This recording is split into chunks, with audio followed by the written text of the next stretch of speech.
Welcome to Rosalind's Rants, a little bit of ranting for your soul. On today, we are week 9. Excuse me for that mishap. We are in week 9. We are moving and we are grooving and we are getting healthy inside and out. Our spiritual man is growing. Our natural body is growing.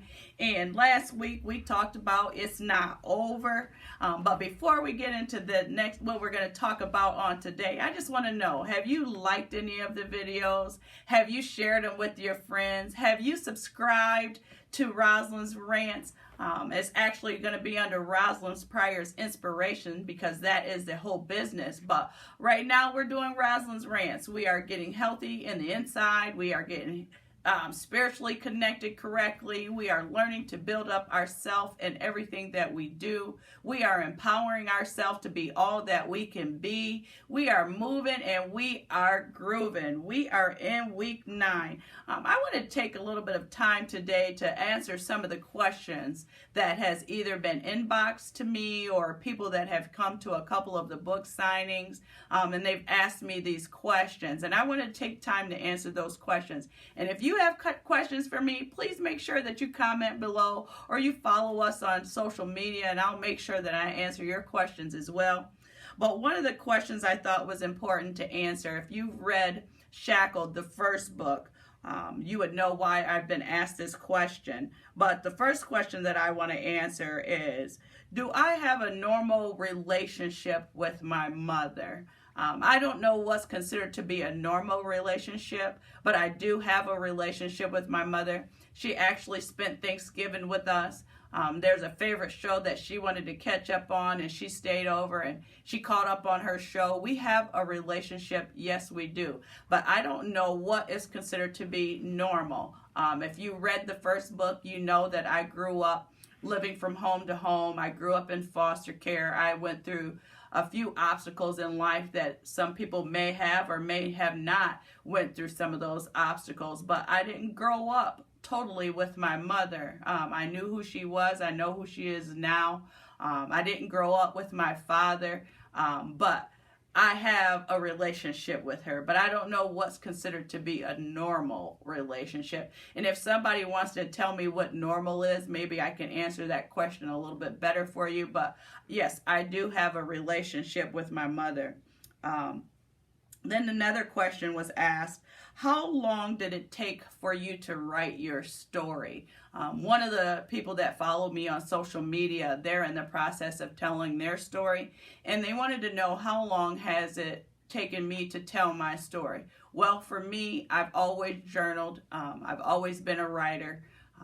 That was my scapegoat. I could write it down and try to hide it away and move forward in life.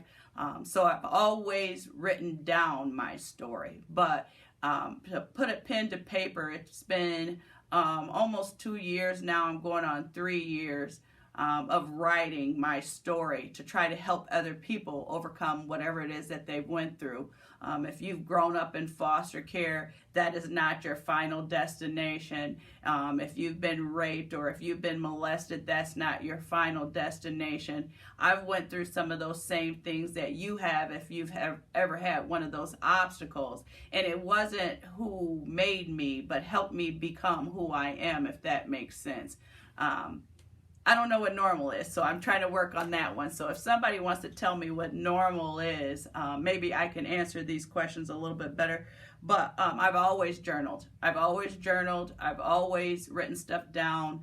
I'm always typing something down. I've been told that I say more on paper than I do if you were to meet me, but I am just a question answer. So if I'm not answering them correctly, I do apologize for that, but I want to make sure that I'm giving you what you need. And then another person asked me, do I see any of the people from my past that are in my books? I actually had a chance to travel down this summer in the little community of where I used to live. And I got to see my ultimate best friend, my ride or die. We got a chance to have lunch together. She actually came to see me speak at the church that I was at. And just to see her was just a great thing for me because we hadn't seen each other in a very long time. I've been back in Michigan for over 20 some odd years now. So just seeing her was great. We love each other the same. We were able to talk like we've been together since back then. I guess she would be considered what I've heard some of my children say is my day one. I got to see my day one, and that was a great thing for me, just to see her. But yes, I do have a relationship with my mom, and yes, I have had a chance to see some of the people that are talked about in my book. And I've always journaled. And hopefully you do that for yourself. If you are going through something, honestly, the best thing that I've found that has been helpful to my soul is to create a diary, create a journal. Some people call them diaries. I call them journals. And I write stuff down.